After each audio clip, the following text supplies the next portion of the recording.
iki ana cah cilik nang kene iso iki. Cah cilik apa wong tuwa? Cah cilik. Cah cilik apa wong tuwa? Kula cah cilik. Cah cilik kok brengosen. Kula kei telek urang. Ora ngaku. Kowe sapa kowe? Kula bilung. Bilung. Nggih.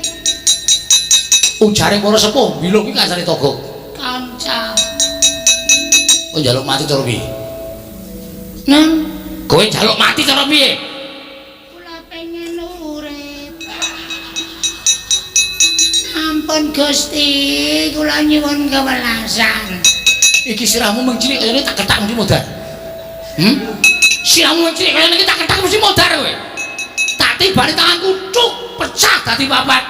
Mbok cacekke 6. Men rata. Ora sembrono, ora gojek. Kowe ngerti aku sapa? Prabu Baladewa. Prabu Baladewa ora tau gojek. Mboten nggih. Saiki kowe piye? Njaluk piye? Kula nyuwun gesang. Njaluk urip. Nyuwun gesang. Nek ngono sing cangkeme ombo kae? Mas kula. Masmu. Mas kula kakak. Kakang. Iya, anu nggih. Kowe arep pengen slamet. Pengen. Kena kowe bali yo. Estu napa? Iya. Sembah nuwun, sinuwun kula mboten dipun ajar. Ora, aku mesake karo kowe. Nggih. Nggih ngoten mawon bareng. Kosek. Nggih. Duh, mati aku. Kowe kena lunga ning aku njaluk. Kowe kena lunga kono ning aku njaluk karo kowe. Togok kae diajar. Nun, Togok kae dipolo. dipala maksude Ditutuki. nek kula mboten purun, Sirahmu tak tutuk. nek kula purun Slamet bali. Prabu Baladewa nesu. Medeni ya kok nggih. Kula dhewe diajar tendang lambe kula. Mergo kula telat le mlayu. Nyun ngapunten. Lho, bilung apa nggawa mpring semono gedene? Lung.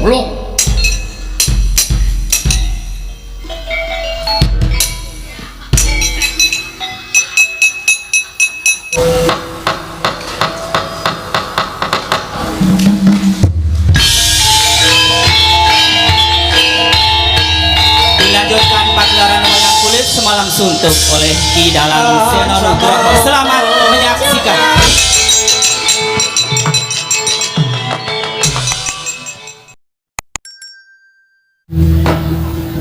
Niwang sumono mati luwi.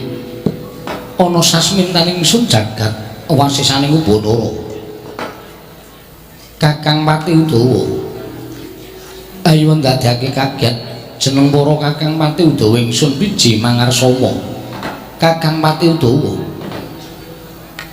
Oh, lho niki diwenci sesembahan kula.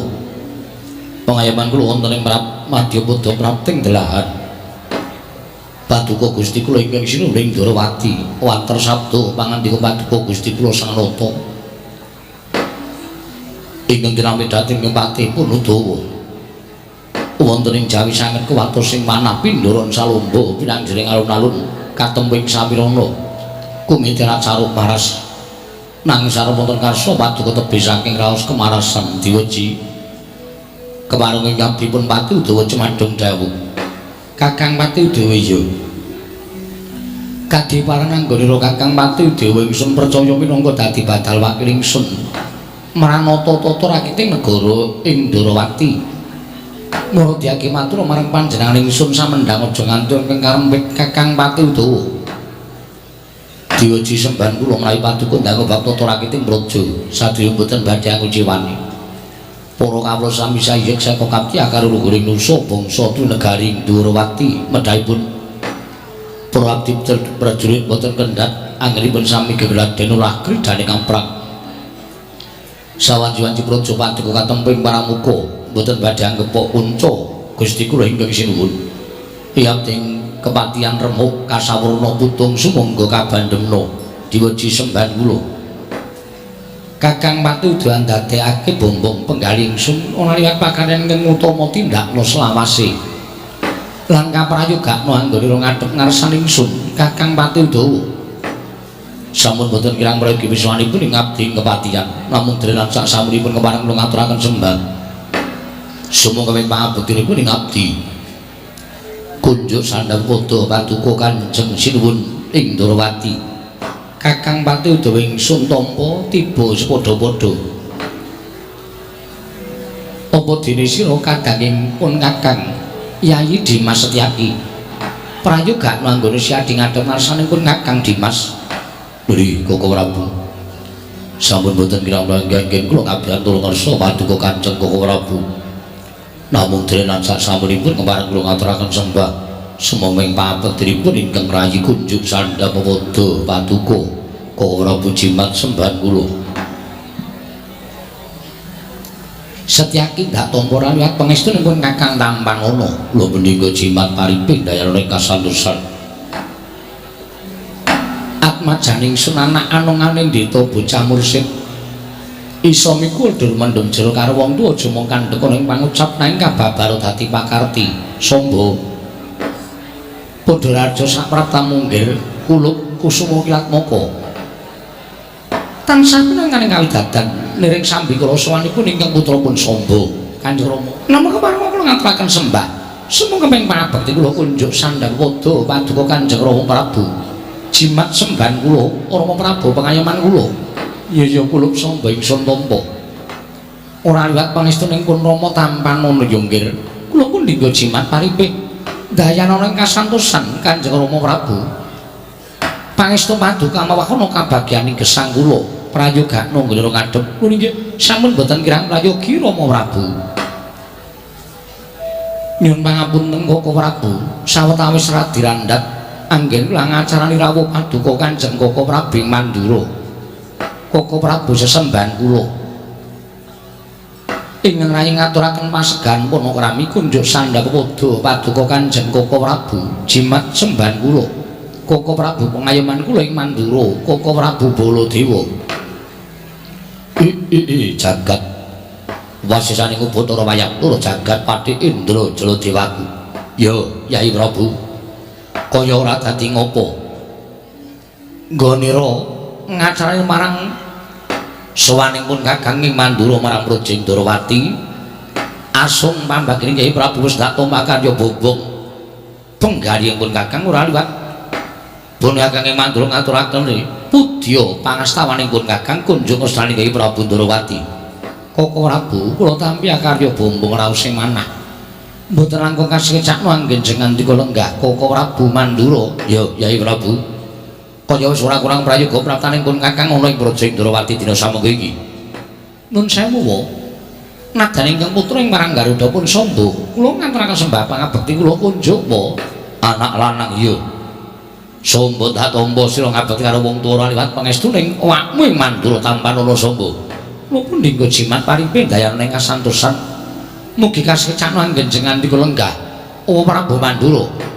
Anakku Samba kaya wis ora kurang kepenak praptaning wong atuwamu Mandura marang Projing Ndorowati. Koko Prabu nadyan kula ngaturaken sembah pangabekti kula kunjuk Koko Prabu kadangipun Kakang Setyaki ndak tampa sira ngabekti karo pun Kakang ora liwat pangestuning Baladewa Tampanana kadangipun Kakang Dimas Haryo Setyaki kula mendinggo jimat pariping dayana ing kasantosan pariping paduka mawahono kabagyaning gesang kula Koko Prabu. Semanten ugi ingkang abdipun Udawa kula ngaturaken sembah pangabekti kula kunjuk sinuwun. Ing abdipun Pati Udawa ngaturaken sembah bekti kula katur. Kakang Pati Udawa nggih kasinggihan mekaten. Ya ndak tampa padha ngelingi. Lamun Kakang Pati Udawa ki tinemu reda tinimbangane Baladewa. Dosa apa ingkang batas sandhang. Lamun aku wani nampa barang sembah Kakang Pati Udawa. Mula sembahmu tak tampa mung tiba sepadha-padha Kakang Udawa. Mboten dados menapa sinuwun sampun dadosaken suka marwata suta manahipun ing abdipun Pati Udawa. Mugi kasecakno anggen jenengan dika lenggah kaya wis ora kurang prayoga sawaning Baladewa marang Projing Ndorowati dina samengga iki Kakang Pati Udawa. Nun sewu Koko Prabu. Saestu adamel gagap gugup guragapan raos sing manahipun ingkang Rayi Ndorowati. Dirawu paduka ingkang sengkan-sengkan datan pepoyan. Menawi alit utusan gandhek sakembaran agengipun utusan Nayaka ing Mandura. Bilih kelenggan menika badhe keparang rawuh wonten Projeng Ndorowati. Saestu ingkang Rayi nedha ngrakit Arata kencana pinarya medhok paduka Kanjeng Koko Prabu. Saha nyawisaken Hermawar kinarya miji ambean paduka Kanjeng Koko Prabu. Kacina tandha bektinipun kadang taruna tumraping kadang werda Koko Prabu. Yai Prabu wonten timbalaning adhau. Nadyan nembe kawiyosing mangandikan wae persasat kaya wis tumplak punjen sinundul puyuh penggalipun Kakang. Nanging tumrap Baladewa tata upacara ning kaprajaning mengkono mau ora satrepé lamun sira pisungsungake kelawan pun Kakang merga antaraning Mandura lan Ndorowati iki loro-loro ning tunggal ing ora bakal bisa dipisahake. Kasinggihan mekaten. Monggo pendak-pendak pun Kakang sowan marang Projeng Ndorowati. Pangrasaning pun Kakang ora beda lamun pun Kakang kundur marang Projeng Mandura. Semono uga mangsa kala yen ana kalodhangan ing kemirunggan Yai Prabu Ndorowati kepareng tedhak marang Projeng Mandura ilang jigo kelawan pekewo Durgama Sangga rugi. Mandura rengkun kaya dene Ndorowati kadangku Yai Kresna. Matur sembah sewu ingkang tanpa pepindhan Koko Prabu.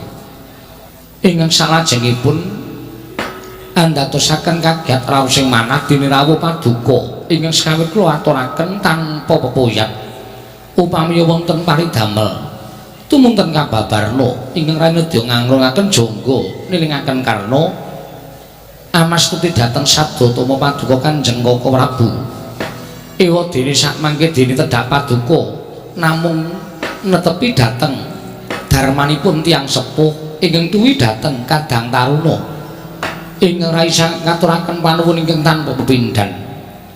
Namung ingkang ndadosaken jibek raos sing manah dene tedhak paduka menawi namung netepi dhateng sepuh teka anyarengi dinten pasewakan Koko Prabu. Yai setemene ora kajarak menipun Kakang Swanana Projeng Ndorowati anyarengi marang dina pasewakan. Nalika pun Kakang mrapteng ing tapel wates negara Ndoraka dumadakan kagiat penggalipun Kakang yen to weruh umbul-umbul gendera rontek lan akeh para kawula ing padha nglumpuk marang kutha negara Ndorowati kacena. Lamun sira Yai Prabu nedhanganake pasewakan agung mula daya-daya pun Kakang munggah ing Datulaya ingkang wigati namung kepengin ngerti apa to sababe dene Yai Prabu nganake pasewakan ingkang beleh laradat ingkang wis. Koko Prabu jejeripun kula menika ingkang nampi dhateng paduka Kanjeng Koko Prabu. Koko Prabu menika minangka dados tamu wonten negari Ndorowati. Mila menawi sampun satrepipun kula ingkang nyuwun priksa Koko Prabu. Alah ya Kresna. Sepira kula petanipun Kakang Ki Agung Pangaksama. Ya mung ana bab ingkang bakal ndaturake marang sira Yai Prabu. Ngengingi babagan negari Mandura dudu. Menapa ngengingi babagan negari Ndorowati dudu. Nanging apa iki bakal tak takokake marang sira Yai magepokan kelawan turas Mandura tegese ana sambung rapete kelawan sira Yai Prabu pun Kakang apa dene kadangku Bratajaya. Lelampan menapa menika Koko Prabu?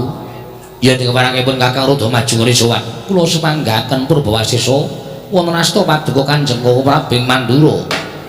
Koko Prabu ndadosaken kagiat sotaning manah dene paduka paring dawuh ing nedya paduka dawuhaken dhateng Rayi Ndorowati magepokan nglawan kula wangsa ing Mandura. Koko Prabu kepareng kula mbabaran ingkang sejati kula nedya ngangrungaken jangga nilingaken karna mastuti sabdatama paduka Kanjeng Koko Prabu ing Mandura. Kresna kula wonten paring dawuh ngene bakal aturipun Kakang katur marang Yai Prabu Ndorowati ora liya kawiwitan saka pasumenan ingkang wis ndak lakoni. Ana ing dina Sukra kasih kepungkur pun Kakang nalika semono sari naritis sesemek kron raja mula bebantal boto sarimbak. Pengajaping pun Kakang mung kepengin laku prihatin nanging dumadakan jroning pun Kakang laku prihatin sarinaritis mau jebul malah entuk sasmitaning jaweting dak tampa. Nampi sasmitaning jaweting sampun ngatampi paduka Kanjeng Koko Prabu. Ya. Sasmita jawata menapa Koko Prabu? Cetha metu margane swara ingkang dumeling ana ing karnaning pun Kakang nalika semono jawata paring dawuh yen to titi mangsa kala iki ora suwe meneh dewa bakal matedhake kanugrahaning ngewinastan wahyu purba sejati. Wahyu purba sejati. Ya. Mongko wanter sabdaning dewa. Yen to tumurune wahyu mau bak mapan ning Astana Gadamadana. Mongko Astana Gadamadana kuwi papan pesaraning para darah Mandura, leluhur Mandura kabeh sumare ning Astana Gadamadana. Tumrap ingkang pungkasan dewa paring dawuh kalawan pun Kakang. Lamun turas Mandura keparengake gayuh wujuding wahyu purba sejati. Gandeng pun Kakang kuwi nadyan tinemu tuwa. Nanging pun Kakang ngakoni yen to pun Kakang iki cubluk ing nalar tuna ing budi. Yen ditanding karo Yayi Prabu Kresna, pinter Nalindra Ndrawati tinimbang Nalindra Mandura. Mula pratanipun Kakang ning Praja Ndrawati iki nanjihake apa pancen kepara nyata sasmita ingkang dak tampa mau. Ingkang mangka loro. Aku tak takon karo Yayi Prabu, Yayi Prabu Kresna kuwi wis midhanget sarta wis wanuh lawan sasmita ingkang wis ndak tampa iki mau. Mula kage paringa dawuh jlentre wahyu purba sejati mau mapane ana ngendi sarta tegese piye lan wahyu mau wujude apa kekuwatane nggon apa sarta pigunane nggon apa. Kresna Koko Prabu estunipun wale-wale mau panggen kula ngawontenaken masewakan menika inggih boten benten kan menapa ing sampun paduka dawuhaken. Lho tegese mbok menawi sampun pinesti kodrating Wang Mahanasa kula lan paduka Kanjeng Koko Prabu nampi sasmita ingkang sami sing padha piye tegese nalika dinten Sukra kasing kepengker ingkang rayu ginyumpena wonten ing kababar kawrusta madyaning Pasumpenan bilih titik lenggan sak mangke jawata badhe matedhaken kanugrahan inggih menika ing nastan wahyu purba sejati mapan mening Astana Gadamadana. Mongko sareng kula nyuwun prisa dhateng paduka Kanjeng Koko Prabu paring dawuh klerekipun babagan kanugrahan inggih babagan wahyu purba sejati mongko ing rayu ginampi sasmita ingkang saking marganing Pasumpenan ing ngisinipun sasmita kala wau boten geseh kan menapa sampun paduka ngendikaaken ateges pancen kepara saestu bilih mbok menawi menika dados kanugrahanipun turas Mandura ketitik dumawahing wahyu mapan wonten ing Astana Gadamadana. Koko Prabu jagat Dewa Bathara jagat Pangestungkara. Wah Yayi yen to pancen kaya mengkono tegese kaludhangan ingkang becik iki aja nganti disingkirake aja nganti diliwati. Inggih kasinggihan mekaten Koko Prabu sabab sajeg jumlek Baladewa urip ana ing alam padang kuwi aku ora nate kedulungan wahyu. Mula keparenging Wang Mahanasa utawa Baladewa kedunungan wahyu mangsa kala iki aku tuntunen aku gandinen piye carane supaya iso nggayuh pirangane wahyu purba sejati mau lan sadurunge aku tak nyuwun mriksa wahyu mau werdine apa lan pigunane piye Kresna. Koko Prabu miturut sasmita ingkang sampun kula tampi wahyu purba sejati menika cacahipun wonten sekawan. Lho cacahe ning papat. Inggih papat kuwi apa wae? Sekawan menika setunggal winastan cahyaning rat, angka kalih wimbaning rat, angka 3 reksakaning rat, angka sekawan inggih menika yuwananing rat. Cahyaning rat, wimbaning rat, reksakaning rat, yuwananing rat. Nggih kasinggihan mekaten. Tegese piye? Rat menika mboten benten utawi mboten badhe sisit menika winastan wahyu ratu. Cahyaning rat wahyuning ratu. Kasinggihan mekaten. Wimbaning rat menika wahyu baboning ratu ingkang kedah nampi satunggiling wanita. Sabab sampun dipun sebataken menika wahyu baboning Nalindra. Reksakaning rat menika wahyu patih. Yuwananing rat menika wahyu wadak. Tegesipun Sinten ingkang sampun nampi wahyu Yuwananingrat menika kula nuwun sewu menawi Nalindra prameswarinipun kedah namung setunggal mboten kenging kalih utawi mboten kenging wayuh. Oh ngono inggih. Muga-muga aja aku. Lho. Kok muga-muga sampun ngantos Koko Prabu menika dos pundi? Nyatanipun wahyu menika mboten saged dipun ajengaken. Sinten ingkang nampi nggih kedah nampi ngaten kemawon manut dhateng kodrating Gusti. Cahyaningrat, Wimbaningrat, Reksakaningrat, Yuwananingrat. Yen ngono tegese purba sejati bakal tumedhak ana ing astana Gadamadana mau. Papat cacahe kasinggihan mekaten Koko Prabu. Kresna, yen to pancen kaya mengkono apa ora prayoga? Lamun pun Kakang lawan Syadi jajal ketrimaning urip mapan ning astana Gadamadana.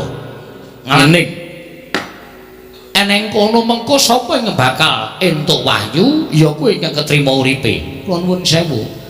Sejatosipun sasmita ingkang sampun kula tampi menika kula nuwun sewu mapan ing astana Gadamadana menika mboten kedah alampah tapa. Lho, lha tegese sinten ingkang saged lenggah wonten ing Sela Gilang tilaranipun Sang Marteng Jagat Prabu Rama Wijaya inggih menika ingkang badhe nampi wahyu ratu tuwin wahyu baboning ratu. Sapa sing kuat lungguh ning Sela Gilang tilaraning Sang Marteng Jagat Prabu Rama Wijaya ya kuwi ingkang bakal kedunungan wahyu ratu lan baboning ratu. Inggih kasinggihan mekaten Koko Prabu. Mila dinten sak mangke kula nglempahaken sanggaring para putra para kadang sentana estunipun badhe ngrembak perkawis menika nanging malah kepasang yogya katujuh ing inu dene paduka Kanjeng Koko Prabu rawuh wonten ing mapan mriki utawi wonten negaring Ndarawati malah samangke tumunten kula nyuwun dawuh wonten ing Pertikel kados pundi tuwin penggalyan paduka kados pundi Koko Prabu kepareng mambabarana dhateng rayi Ndarawati Kresna wonten paring adawuh gandeng cetha lamun pun Kakang lan Syadaka Dewa tegese itu miturut pun Kakang ing Mandura ora bakal kaliya meneh wahyu purba sejati mau mesti bakal tinampa dening Tulas Mandura mekaten Koko Prabu lan nitik kalawan pangandikaning Sira Yayi Prabu Ndarawati yen to wahyu mau ora mung mapan ning angganing titah ingkang wujud jalma utawa ingkang ngasipat jalu kaya pun Kakang lan Syadi nanging uga ana ing winastan wahyu Wimbaningrat tegese kuwi baboning ratu. Mula pitunganipun Kakang ora lu kejaba mung adimu lara ireng ya si Bratajaya ingkang sawetara mapan ana Praja Ndarawati. Apa ora luwih prayoga lamun Bratajaya uga dikanthi mapan ing astana Gadamadana tegese upama ketrima uripe Nyai Prabu Kresna, Nyai Prabu ingkang bakal entuk wahyu ratu. Upama ketrima uripe Baladewa aku ingkang bakal entuk wahyu ratu. Ning muga-muga Sembadra ya komanan marang ketrimaning urip tegese Sembadra entuk kanugrahan. Wimbaningrat baboning Nalindra tegese bakal pinardawa Mandura Kresna. Dereng ngantos paripun anggen kula nampi sabda pangandika paduka menika kadidene wonten sowanipun Nalindra. Nitik busananipun menika Nalindra mbok menawi saking tlatah Sabrang Koko Prabu Jagat Dewa Bathara. Sajahe pancen ngono Kresna. Yen pancen ratu sowan iki bakal darbi sedya ingkang becik Yai Prabu kudu nglungguhi Bawalaksana nanging mau bakal mbudhek banyu bening kanan negara Ndarawati. Aja melu-melu pasranipun Kakang aku ingkang bakal ngundurake ratu iki. Koko Prabu lenggah ingkang prayogi ya. Yai Prabu kaya ora kurang kepenak praptaning pun Kakang. Kisana sampun kinten kula tumambu yekti saweg sepisan menika kula manuh. Panjenengan Kisana menika Nalindra saking pundi? Sinten jejulukipun Kisana? Kisana ingkang katemben rawuh. Lho namit pasang Kalimantabi tinebina milodoni dumawaing nawang tuwak. Sinuwun menawi paduka dhateng kula. Kula mlingka wingking saking negari Pageralun. Wonten ingkang sudi mestani dhateng kula menika Prabu Jayalengkara. Prabu Jayalengkara non kasinggihan mekaten. Menapa sampun kepara nyata bilih kula menika sowan ngersanipun sinuwun Prabu Ndarawati. Mboten wonten kalih. Inggih kula ingkang ngrenggani projing Duwaraka jejuluk nata ing Ndarawati Prabu Sri Bathara Kresna. Wah, mrai ngaten mboten sisip.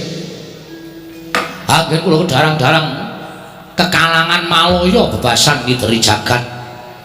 Ngestu padha sesembahan kula nalindring tawang gantungan Prabu Godayitma ingkang utusan dhateng jasad kula. Supados kula sowan dhateng negari Ndarawati ingkang wigatos mboten sanes kejawi namung badhe munjuk atur menapa dados kersanipun punden kula nalindring tawang gantungan Prabu Godayitma. Mekaten kisana. Inggih. Namung saderengipun kepareng kula ngaturaken sembah sugeng kula kunjuk inggih kula tampi dawuh sami-sami lajeng menapa ta wigatosipun dene jengandika dipun utus dening Prabu Godayitma ing tawang gantungan sepados rawuh wonten garing Ndarawati ingkang sepisan Ratu Gusti kula Prabu Godayitma ngaturaken salam taklimipun kunjung kersa paduka sinuwun Prabu Ndarawati. Inggih kula tampi dawuh sami-sami tungkap angka kalih. Wale-wale menapa sinuwun? Estunipun Sang Prabu Godayitma menika sampun dangu anggenipun kepi lan kumacelu. Kepingin garwa dhateng satunggiling wanita, satunggiling wanudya.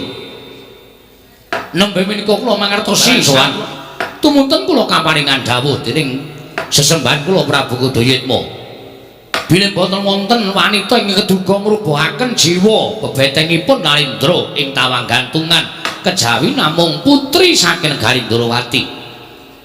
Putri saking negari Ndarawati ingkang saknyatanipun menika putri saking negari Mandura nanging sakmangke lenggah wonten praja Ndarawati.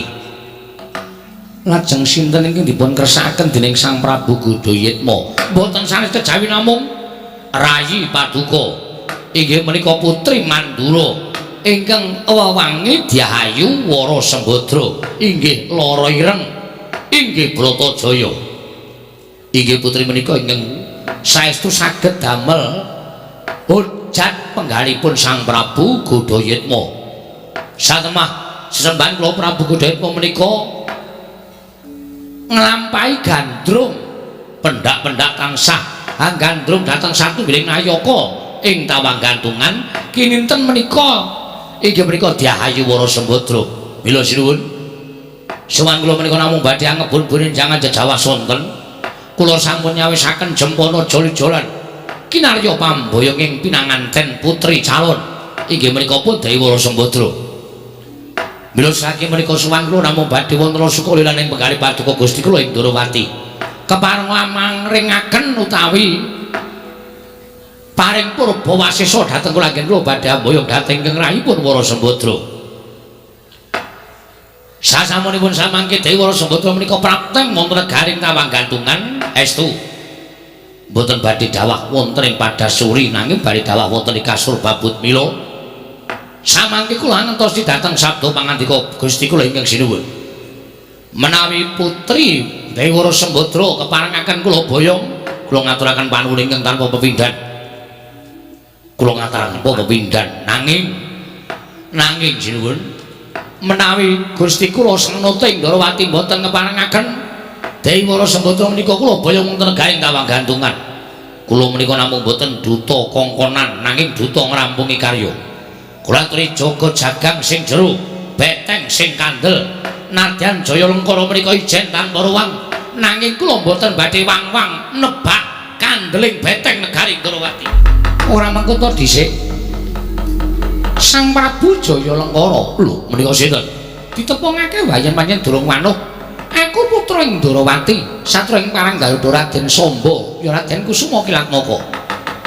Oh Raden Samba putra Narendra ing Ndarawati ya dasar kepara nyata wonten wigatos menapa dene paduka mrepeki dhateng jasad kula dereng kemawon sinuhun Ndarawati paring dawuh tumunten panjenengan ingkang dawuhaken pangandikan dhateng abdipun Jayalengkara. Jayalengkara wonten dawuh ingkang sekawit kepenak tak rungokake nggonmu munjo atur ngersane Kanjeng Rama Prabu.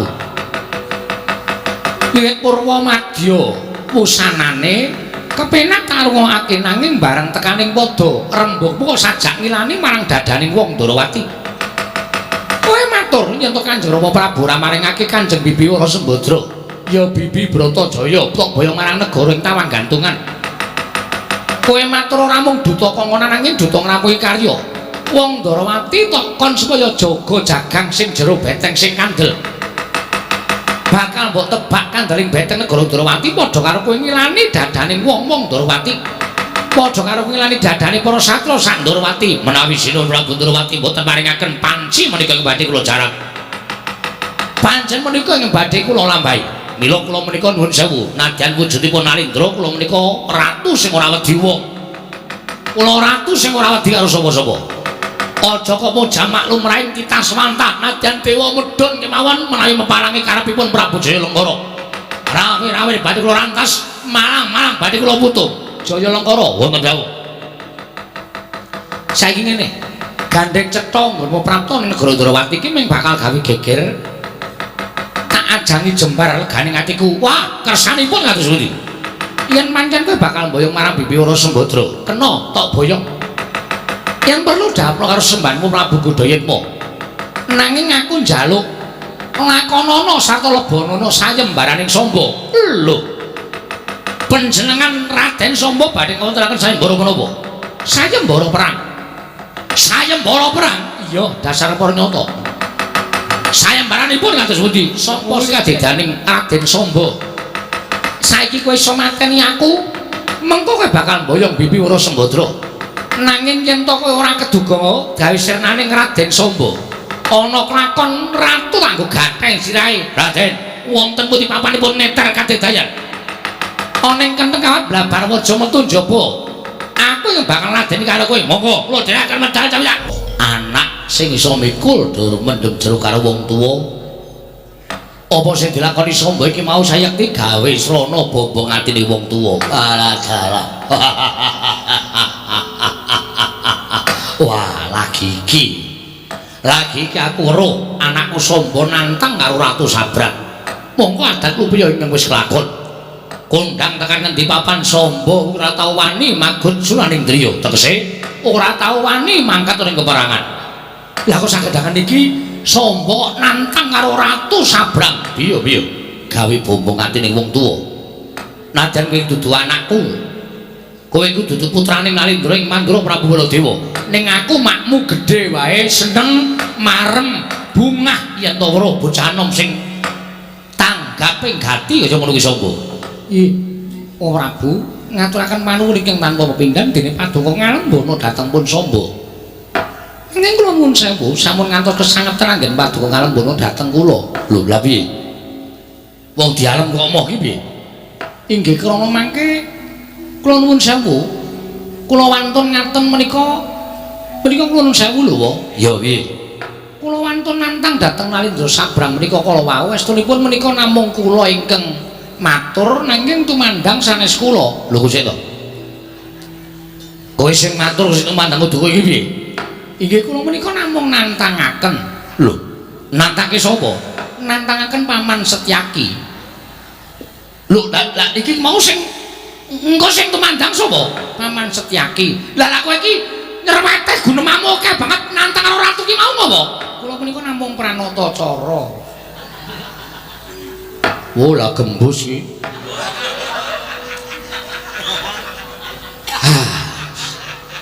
Diwas ning alam teh amek kurang golek jebul ming. Wah. Wah lah. Kecelik. Wah. Bala dewa tekan kene iki tak kuat-kuatke. Mergo sing wingi durung ana kerampungane. Barang tekan kene digawe gelo karo Samba. Kok Prabu piye? Samba menika inggih ngaten menika. Ndarawati menika sampun wonten pedamelanipun piyambak-piyambak. Gaweane Dewi-dewi. Samba menika ingkang tukang nantang sing tukang gelut Setyaki. Oh, ngono to. Inggih.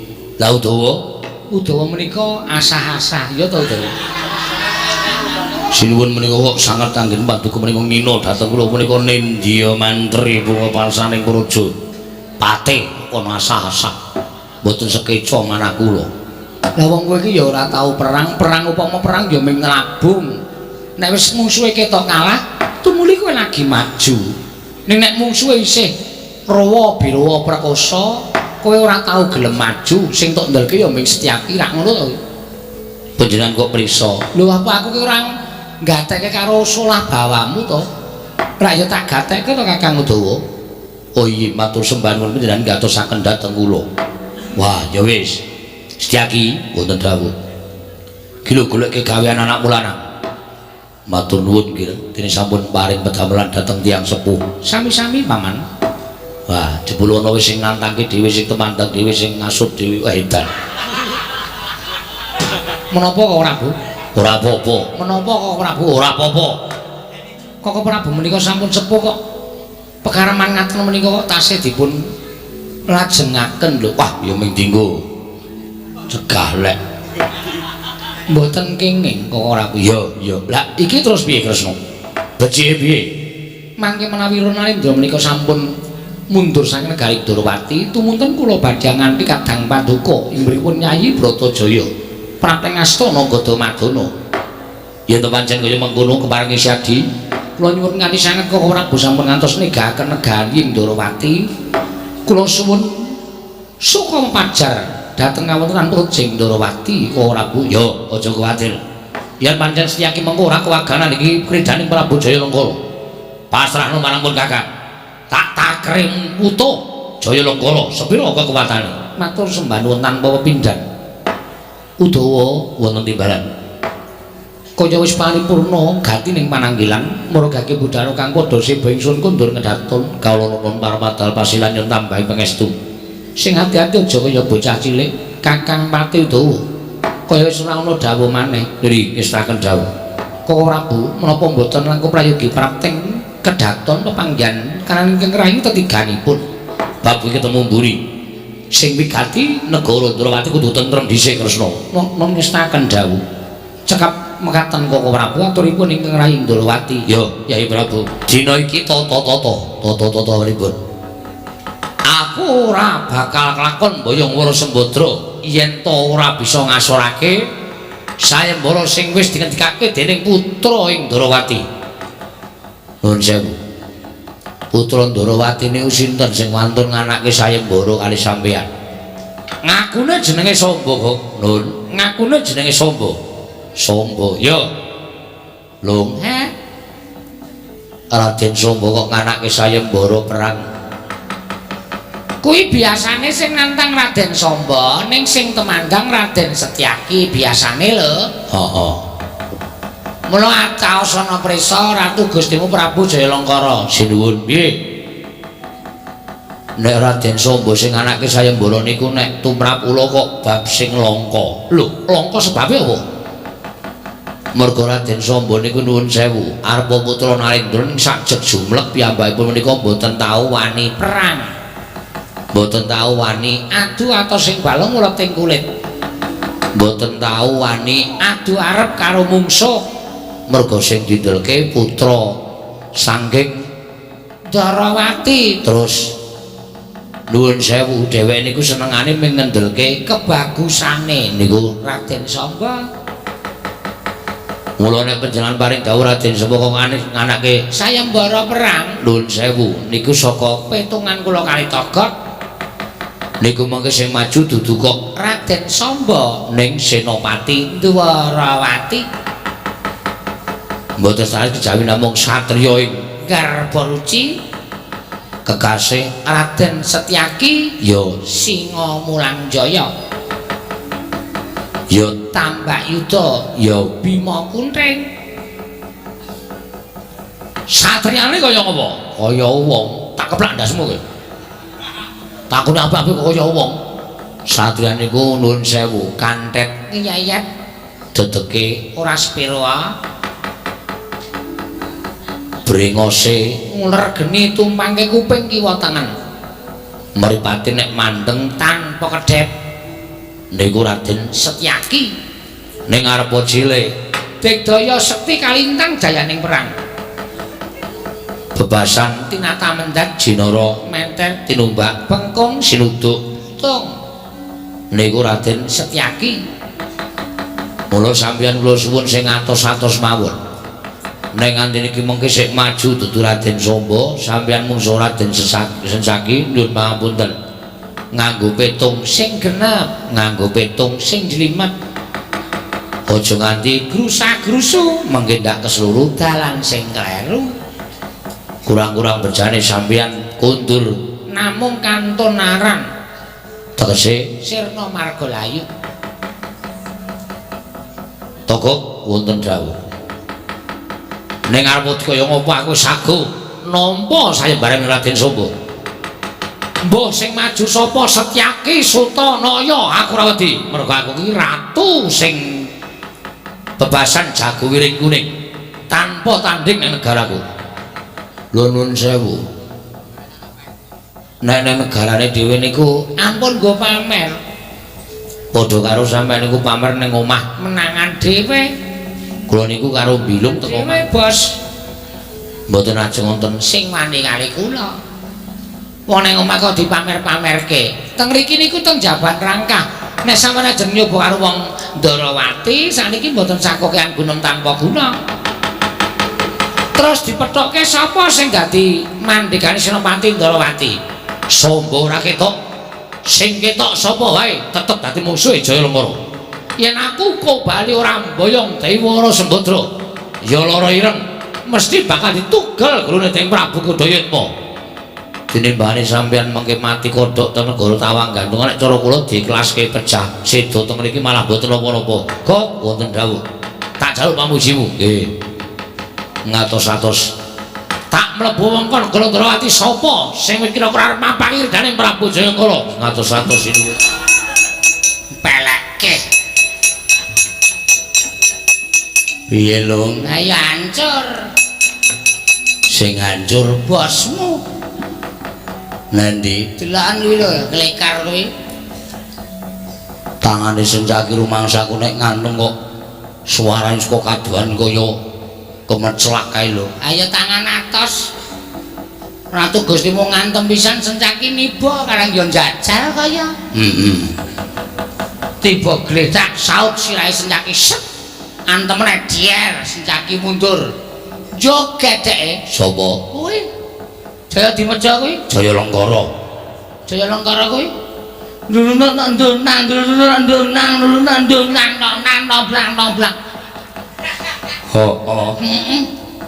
Lagi ora leno metu sirahe bedungus. Mantel Sencaki klothak mudhar. Gloso candak meneh antem meneh. Jlier. Rong ulian modar wong. Mbok delingke. Gusti kula aturi enget. Gusti monggo mumpung anget. Kula aturi enget. Mumpung anget Gusti. Monggo Gusti kula aturi emut. Monggo Gusti kula aturi ngemut. Emut. Emut. Woe ngaren kolang kaling Gusti kula aturi eling. Bantal dawa Gusti. Apa? Guling kula aturi eling. Pecahan kaca. Apa? Beling kula aturi eling. Nyuntak wedang. Apa? Ngiling kula aturi eling. Turu mengkurep. Apa? Jengking kula aturi eling. Numpak becak temumplak. Apa? Guling kula aturi eling. Kok akeh ya lho? Oke nek gelem goleki. Yuyu laut. Apa kuwi? Kepiting kula aturi eling. Ndodok rudut. Apa? Ngising kula aturi eling. Cangkeme. Mbok sing apik lho. Sing penting tiba ing ta. Kula aturi eling. Kowe kok meluapkan emosimu.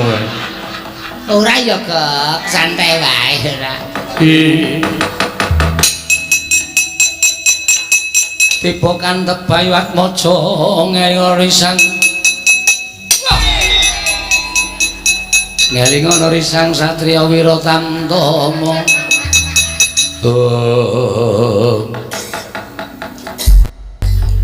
Kok nun Pancen bener omonganmu. Nggih.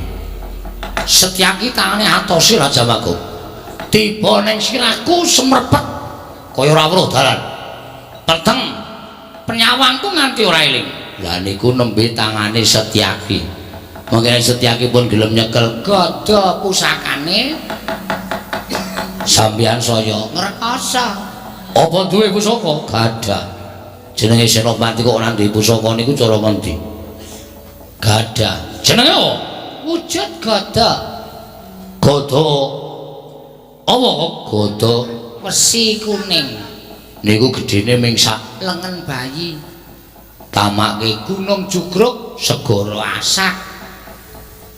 Niku pusaka ming sak lengen bayi lho. Ngrita niku sak lengene dhewe wae. Tamake gunung ora jugruk kok. Empuk ya, Gek. Empuk dengkulmu mlocot ora. Wis ora gelem.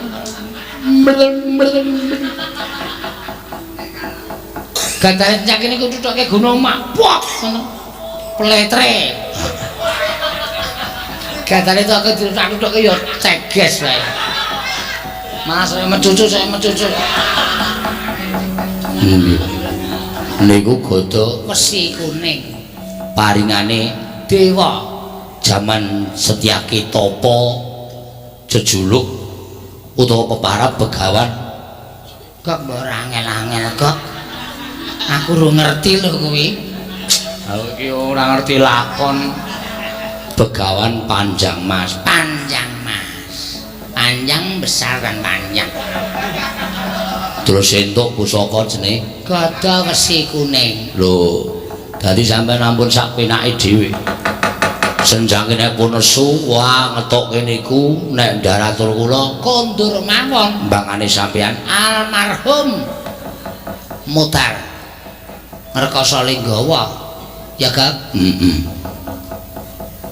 Pripun dipenggalih? Den aku ramboyong para sembotra aku ya mati kok. Ah, saniki mulih ya mati, teng mriki ya mati, benake mati teng mriki mawon. Ora usah tuku lemah nggo bedah bumi. Cukup teng mriki niki dinengke mawon mengki rak entek dipangan gagak daging sampean. Wah. Yen tak pikir-pikir padha karo suduk gunting tatu loro. Lah nggih. Ning timbane aku irang isin dipateni wong mati nek tak wujude keparipun tak trajange mereka ngagem nggunakake pusaka napa ora usah nggunakake pusaka apa Setyaki urung tak coba lahir lan batine nggih ngatos-atos ya kok suaramu kok dadi cilik ngapunten bilung malah kolu kula sambat lek kula sambat sangkem kula limengo kekamban malah bilung saniki kolu tembaten kula niki. Suaramu dadi gedhe cilik kaya bilung karo togok diutake kok ndak mati.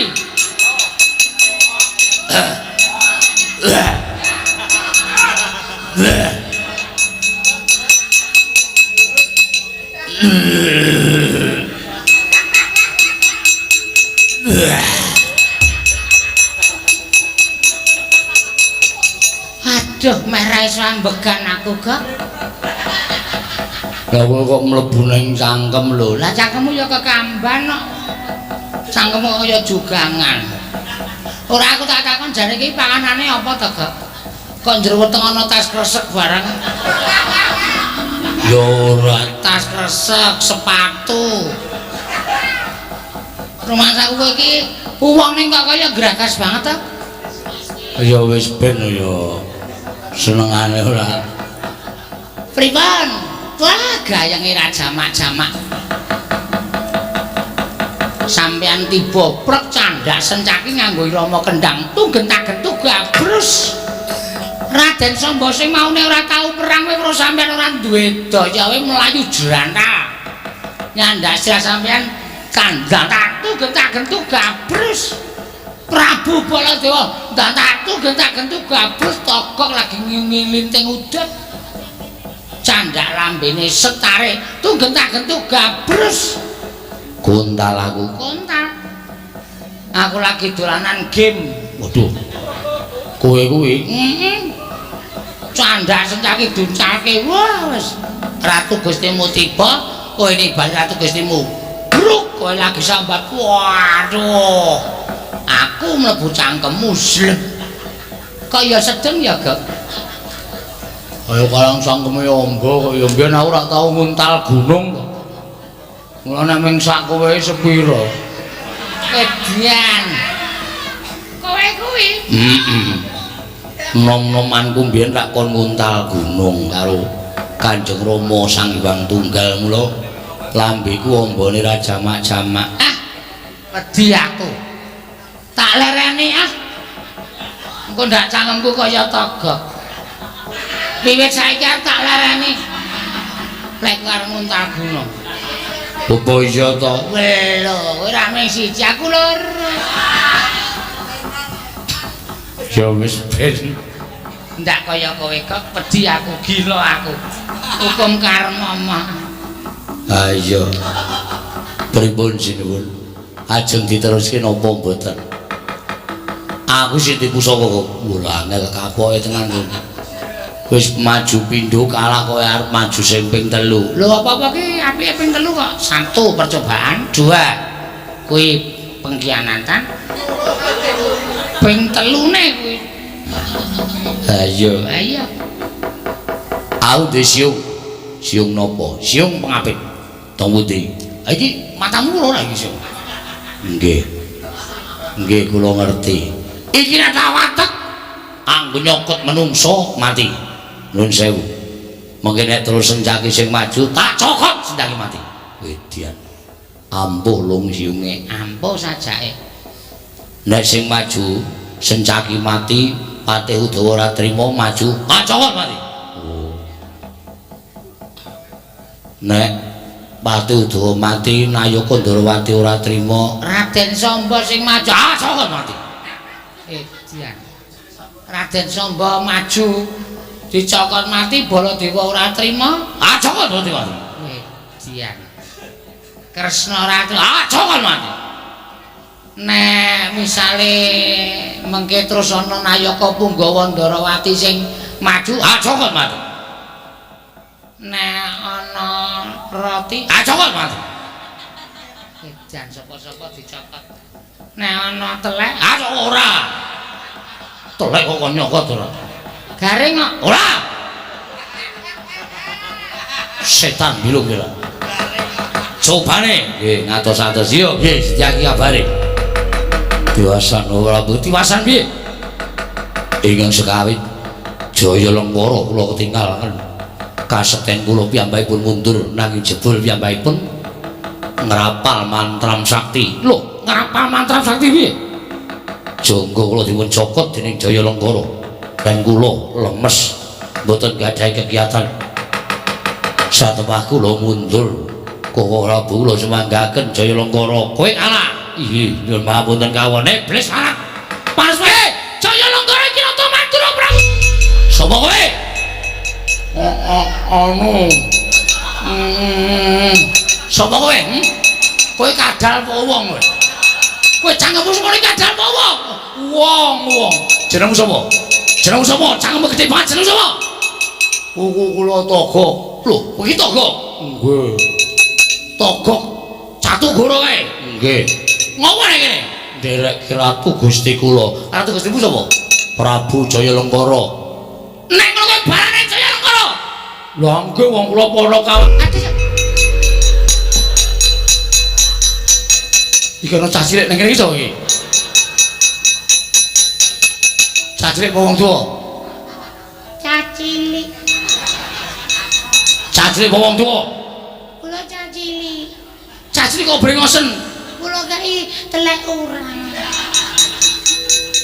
ora aku kowe sapa kowe kula Bilung nggih ujare para sepuh Bilung iki kancane Togo kanca kowe njaluk mati cara piye nang kowe njaluk mati cara piye kula pengen urip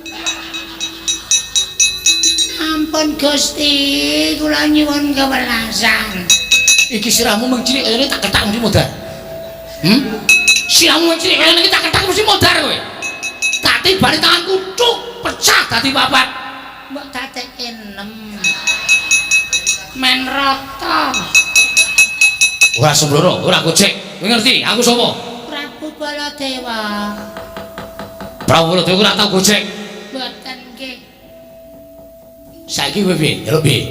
Kula nyuwun gesang. Njaluk urip. Nyuwun gesang. Nek ngono sing cangkeme ombo kae? Mas kula. Masmu. Masku kakak. Kakang. Iya, anu nggih. Kowe arep pengen slamet. Pengen. Kena kowe bali yo. Estu napa? Iya. Sembah nuwun, sinuwun kula mboten dipun ajar. Ora, aku mesake karo kowe. Nggih, nggih ngoten mawon bareng. Gosek. Nggih. Duh, mati aku.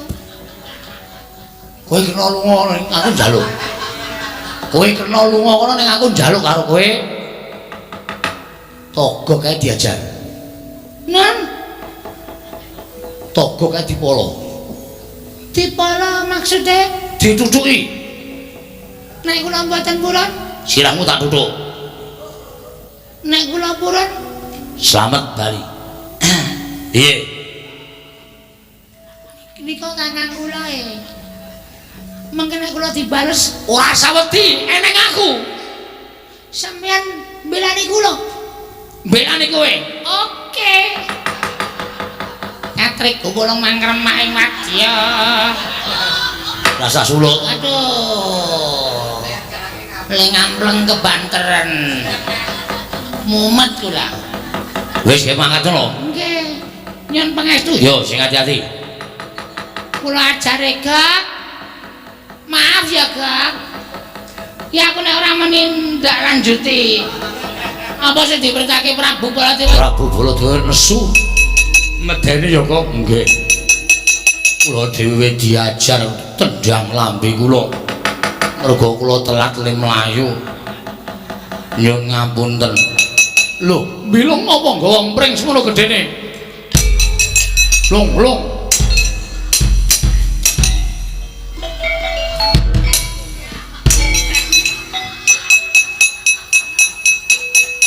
Cah kae ngopo ya? Bilung. Nah,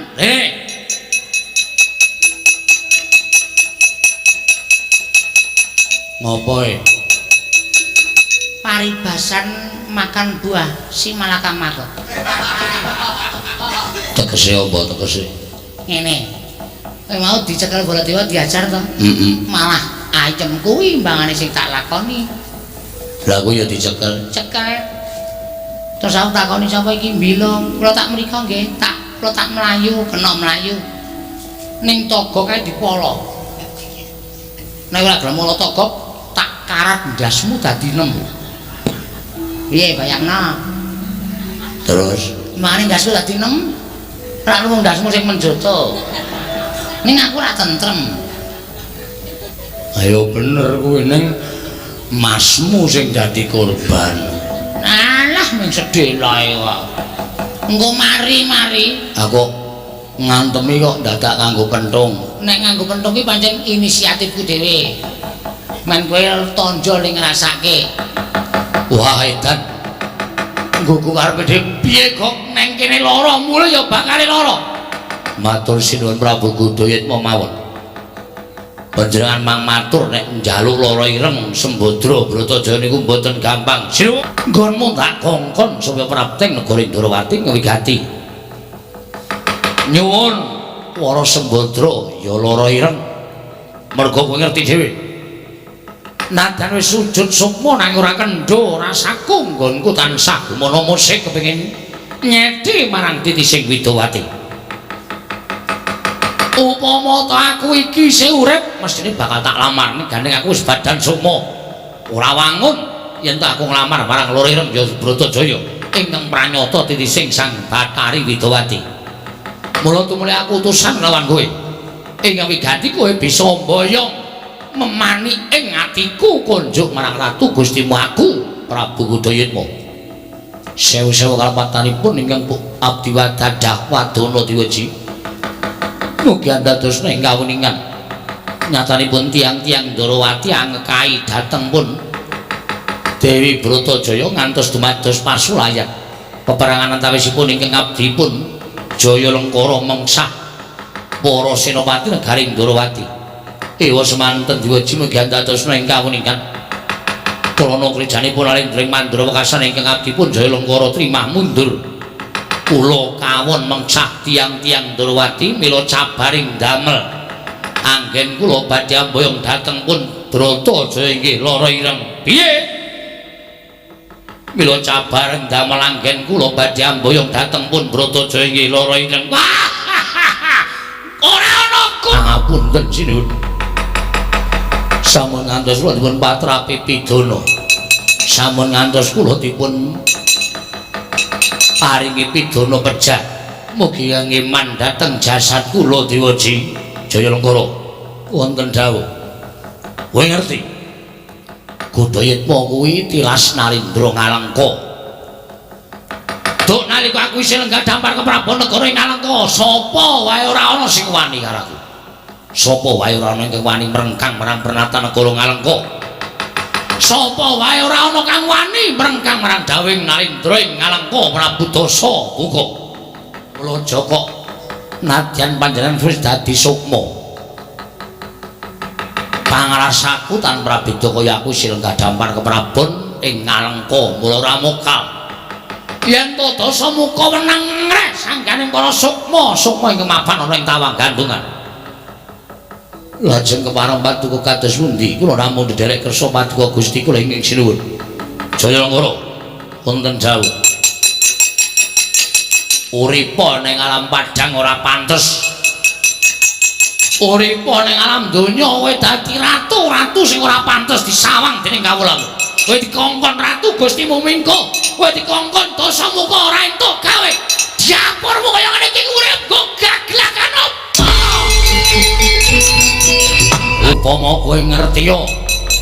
upama kowe ngerti upama kowe wanuwa marang lelakoning Dasa Muka aja kok jamak lumrahi menungso ya diapurmu iki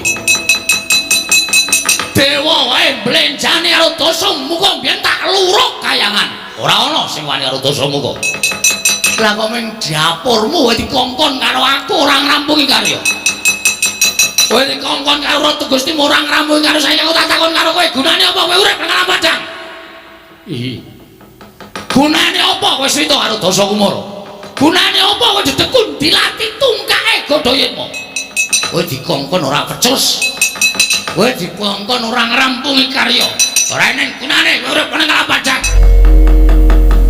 idep batuk dekok nganti muncrat gedhe ora bakal iso digugup lara ireng Bratajaya wah memani ing atiku wong ayu ayo tak pondhong kowe Yayi Bathari Widawa Bolong kali cedhe sapa sing gawe punami iki istripun radi kaget lan sing manehipun ing ora isi dipangdal-dal dene paduka Prabu Bathara Guru nyaketaken sukmanipun ingkang sawetawis sampun mapan wonten ing kasuwargan teka tinimbalan sowan wonten ngarsa paduka Jatimurti menika mboten sanes kejawi namung atmanipun Dewi Sinta Prabu Rama Wijaya wayah ulun Lesmana lan Lesmana Sadu menika mangku sulas kados pundi di Kakang Godo mugi andadosna ing kawuningan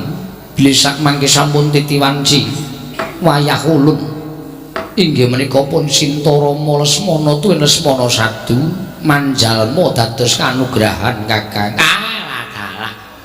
manjalma dados kanugrahan kasinggihan mekaten ingkang winastan Purba Sejati wondene Purba Sejati menika kapirang dados kawan werni Purba Sejati kapirang dados kawan werni menika menapa kemawon cahyaning rat wimbaning rat reksakaning rat winjuwananing rat cahyaning rat menika mboten saged jawi namung wahyu ning Nalindra wimbaning rat menika baboning Nalindra wondene reksakaning rat menika wahyu patih ingkang pungkasan inggih menika yuwananing rat menika mujudaken wahyu wadat Kakang. Alah. Wahyu wadat kasinggihan mekaten. Dumados wiwit sumurup dhateng Padang Hawa nyumurupi dhateng gelaring jagat ngantos telasing yuswanipun wayah ulun Lesmana mboten nate senggolan kelan setunggiling wanita. Mila mboten aneh menawi katarimah gesangipun Lesmana tumuli wadatipun kapirang wujud titah inggih menika pun Lesmana sadu. Dalah inggih. Menawi tetel mekaten tumuli katimbalana di lan kadhawuhna menawi sampun paduka dawuhaken menika kala wau dhateng Raka Sri Badal-udal. Sinta kula wonten pangandika ing adhawuh pukulun Rama wonten timbalan pukulun Lesmana wonten timbalan pukulun apa dene sira Lesmana sadu. Nggih wonten dawuh Iwang Adi pukulun. Aja kaget pancen ulun ingkang ngandhangu kelawan kita titah papat ingkang wis wujud atma supaya ngadhep ning Bale Martya Kundha manik sayekti ulun paringi dawuh mligine kelawan Lesmana apa dene Rama apa dene Lesmana ingkang sayekti kewajiban kita durung purna mapan ana ing jagat ya kuwi mangrurah satru murka ngilangi angkara murkaning jagat nanging gandeng kita wis wujud sukma mula kita kudu tumimbal lair mapan ing angganing titah ingkang pantes lan trep minangka dadi swarga kita. Menapa ing paduka dawuhaken badhe kula candhingga jimat pukulun mboten wonten ceceking raos kula badhe andhuwa dhateng Wang Paduka Iwang Adi pukulun. Mula kang sangka kuwi Sinta gandeng gedhe lelabuhan kita tumraping jagat luwih-luwihan junjung nang derajating para wanita senadyan kita mapan ning negara Ngalengka sumandhing kelawan Prabu Dasamuka nanging saksuwene kita mapan ana ing Taman Soka mboya sepisan bae Prabu Dasamuka wani nyamah marang sira Rekyan Warasinta satemah nganti purnaning lelakon sira bali marang panguwasaning Prabu Rama Wijaya isih suci lahir lan batin kita. Mula ora aneh lamun sira bakal nampa kanugrahan wujuding wahyu ing ngaran wimbaning rat anyalira marang badan kita lan sayekti kita uga dadi saliraning kanugrahan manjalma marang papaning titah ingkang pantes lan trep minangka dadi baboning Nalindra. Menapa ing paduka dawuhaken ingkang wayah namung sendika ndederek Wijaya wonten dawuh pukulun ya senadyan kita luwih werda tinimbang kadang kita Lesmana nanging lamun to katanding marang katrimaning urip luwih katrima Lesmana tinimbang Rama Wijaya. Mula ora aneh lamun wahyu ratu sinandhang dening Lesmana wondene wahyu ning patih sinandhang kelawan jeneng kita Rama Wijaya. Kita uga anyalira wujuding wahyu tumimbal lair ana ing jagat manitis marang angganing titah. Nuninggi ngestaken dawuh paduka pukulun. Nuninggi ngestaken dawuh paduka pukulun. Dilesmana sadu ya kuwi pecaning wadating si Lesmana dina samengko uga anyalira wujuding wahyu ing winastan wahyu wadat. Kita uga ulun kewarengake tedhak ning Madyapada manitis marang sawijining titah ingkang pantes ketitisan wujuding wahyu wadat.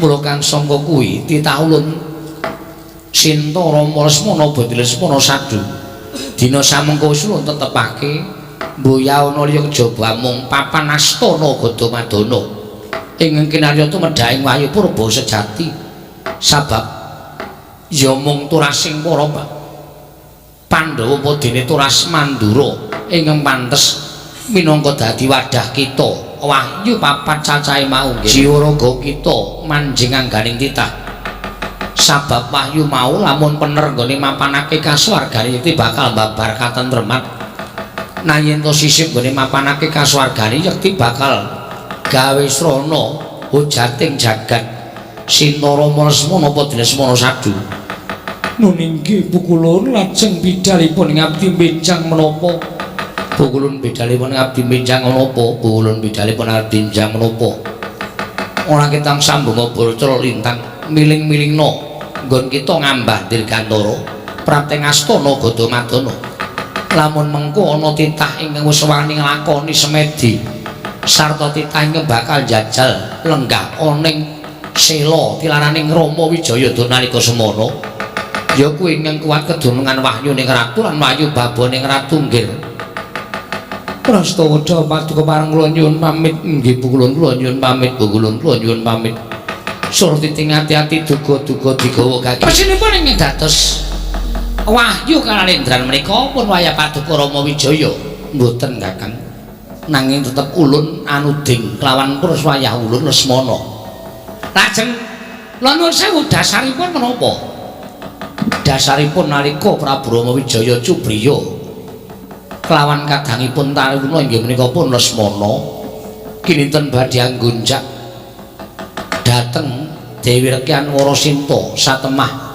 wayah kula pun Lesmana ngantos sumpah nedya wadat slaminipun gesang boten nyanding kelan setunggiling wanita mila kasutapanipun Lesmana ing mekaten menika kala wau tinampi dening panguwasaning para dewa nadyan menawi dipun petang mawi babakan yuswa sepuh Rama Wijaya tinimbanipun Lesmana nanging meneping budi mewah ikhlasipun manahipun Lesmana menika nglangkungi dhateng ingkang raka mila sampun satrepipun menawi Lesmana menika ngapatah dados wahyu nalindra wondene kadangipun sepuh Rama Wijaya namung pikantuk wahyu ning patih anyalira wahyu ning patih ing badhe sak mangkin rasaken wijining krangka wonten ing nusa Jawi Kakang. Nggih. Nek kersane-pun monggo dipun awat-awati lampahipun purba sejati nyaketi astana Gadamadana. Monggo. Kula ngaturaken sembah pangabekti kula kunjuk.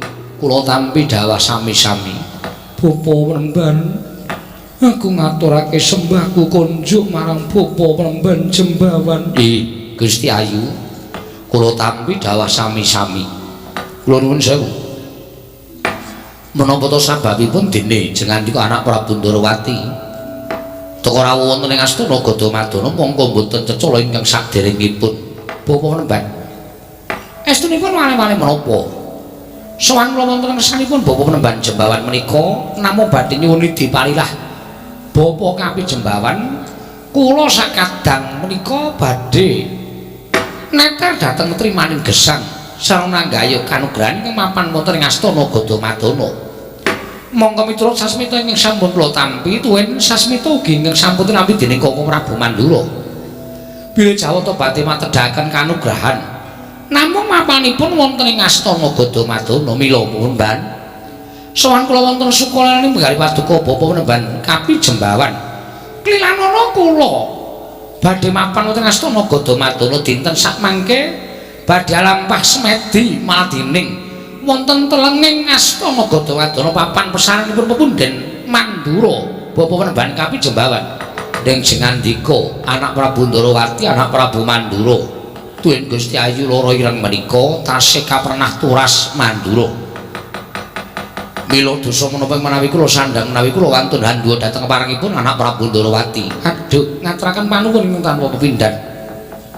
Namung kula suwun Bapa Penemban Kapi Jembawan sakmangke mugia menawi wonten piranganipun titah utawi jalma menungsa ingkang minggah wonten ing pertapan mriki saha badhe mapan wonten ing astana Gadamadana menawi menika sanes turas Mandura kula suwun kanthi sanget Kakung Durna sampun ngantos mlebet wonten ing astana Gadamadana rewaca dhawuhipun anak Prabu Mandura kula tartemtu ngestakaken dawuh menawi telu mekaten nggih Slawi monggo kula bikak kori ning astana tumeni mapan wonten teleng astana Gadamadana Koko Prabu monggo ya ayo Kresna Sembadra Kakang Prabu piyayo gage mapan ning teleng Kiai Semar ya Jembawan aku sing sowan menika sinten Kiai lah kok dadi kowe ora apal iki rak momong aku Ndara Permadi to Raden Permadi iya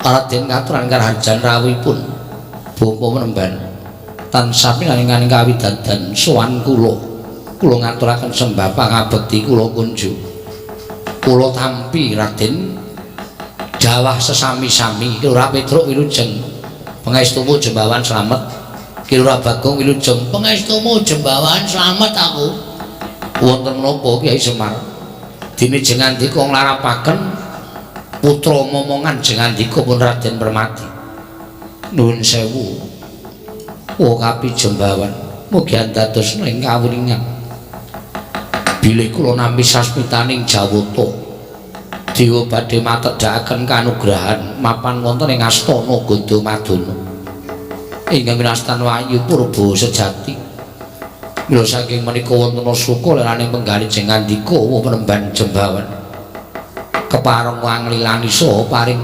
palilah dhateng ing putra pun Permati badhe mapan wonten ing astana Gadamadana dinten sak mangke menika penemban gunjang ganjing langit kelap-lapaton lerekin sanging risang mawe gandrung nuwun sewu Raden sewu-sewu kalepatanipun ingkang bapa nyuwun pangapunten sadèrèngipun Raden Permati menika rawuh wonten ing astana mriki estrinipun Noteng Ndrawati anak Prabu Sri Bathara Kresna anak Prabu Mandura Tuwin Gusti Ayu Lara Ireng sampun rawuh wonten ing papan mriki lan ugi sampun mapan wonten ing astana Gadamadana monggo pitungkasipun utawi welingipun Nalindring Mandura anak Prabu Baladewa sinten kemawon boten dipun parengaken mlebet wonten ing astana menawi menika sanestu ras Mandura tegesipun boten wonten sambung getih tuwin daging kayan pepunden Mandura ingkang sami sari wonten ing astana Gadamadana mila kula nyuwun pangapunten Raden Permati menawi jengandika Raden boten kepareng lan boten saged mlebet wonten ing astana Gadamadana Raden Sumareka den prayetna semuriris samuriris seka balik